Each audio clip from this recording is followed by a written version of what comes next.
퇴직 후 겪는 주요 3대 인생의 이슈는 나이가 주는 일자리 현실, 그리고 관계의 변화, 우울증입니다. 지난 11월 21일 토론자로 참석했던 신중년의 정신건강과 성공적 노화에서 제가 소개한 세 가지 고충과 해결 사례를 통해 더 나은 시니어 삶의 단서를 살펴보았습니다. 안녕하세요. 저는 시니어 라이프 비즈니스를 연구하는 최학희입니다. 구독하기와 알람 설정으로 최신 시니어 라이프 비즈니스 콘텐츠를 확인하시기 바랍니다. 네, 시니어 라이프 스타일을 연구하는 입장에서 보면요, 세 가지 주요 이슈가 뭐냐고 묻는다면 나이가 주는 일자리 현실, 그리고 관계의 변화, 또 그에 따른 외로움입니다. 지난 11월 27일 신중년의 정신건강과 성공적 노화에서 제가 발표한 그 사례, 그 해결하는 방법들에 대한 것들을 중심으로 이야기를 소개하고자 합니다. 일반적으로 퇴직을 전후해서 경험하는 일자리 현황은 미래에셋 은퇴 라이프 트렌드 조사 2019에 잘 나타나 있습니다. 일반적으로 29년을 생애 주된 일자리에서 근무하다가 55세에 1차 퇴직을 하게 됩니다. 약 6개월의 구직 기간을 거쳐서 첫 번째 일자리에서 약 19개월, 그리고 2차 구직 기간을 거쳐 약 20개월, 그리고 3차 구직 기간을 거쳐 17개월을 끝으로 평균 60세에 구직과 재직이 모두 멈추게 되는 일반적인 사례입니다. 나이 60이 주는 현실의 벽은 생각보다 굉장히 높습니다.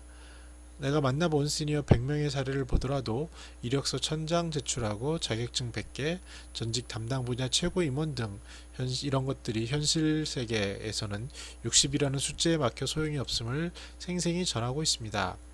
70대 중반으로 들어서면요, 생물학적인 나이보다는 외모로 보여지는 나이가 중요해지는데 70대 중반의 시니어가 아파트 경비 자리를 구하는 자리에 동반한 경험이 있습니다. 그 자리에서 채용 담당자는 저에게 이렇게 얘기를 했습니다. 아파트 주민들이 보기에 나이가 들어 보이지 않는 것이 그나마 중요하다, 이렇게 후담을 전했습니다. 이렇듯 나이가 주는 현실, 절벽은 현재까지는 매우 높다라고 말씀드릴 수 있습니다. 두 번째로 생각할 것은요, 퇴직을 전후하면서 가족 구성원의 변화가 수반됩니다. 자녀들이 둥지를 떠나고 부부가 가족 구성원으로 남게 됩니다. 혹이라도 남편이 직장 생활에만 매진했던 경우라면 지역사회의 기반을 이미 잡은 부인들과 달리 남편은 삼식으로 전락되는 경우가 흔히 있습니다.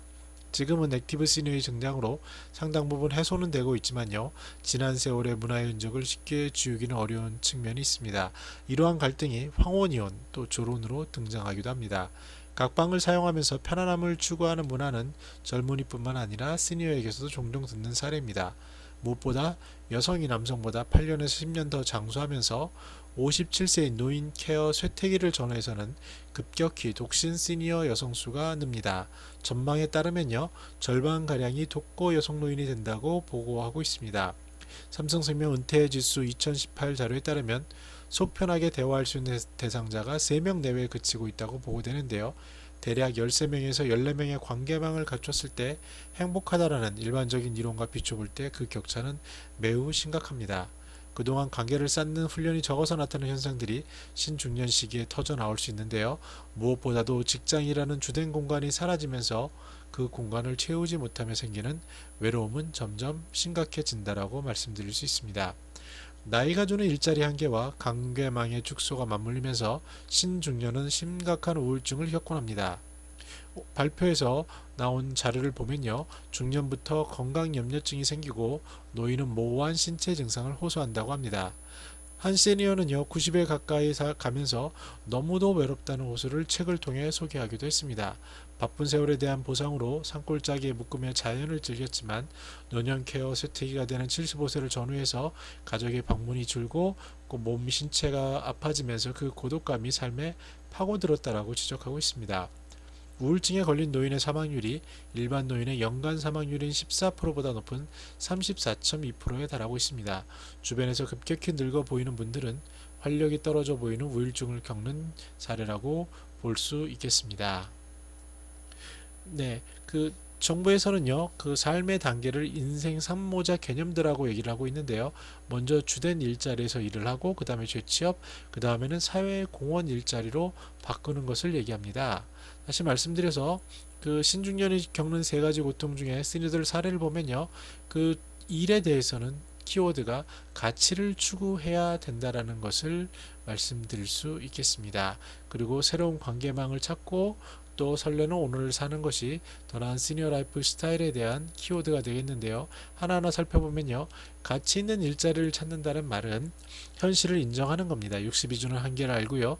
마치 대학생이 된 것으로 돌아가서 본다면 새로운 인턴십, 새로운 환경 속에 기초부터 닦는 겁니다. 근데 60에 만약에 100세까지 사신다고 했을 때 40년이 남기 때문에 조금은 긴 호흡으로 대학생 입장에서 현실을 인식하는 것이 첫 번째 단계고요.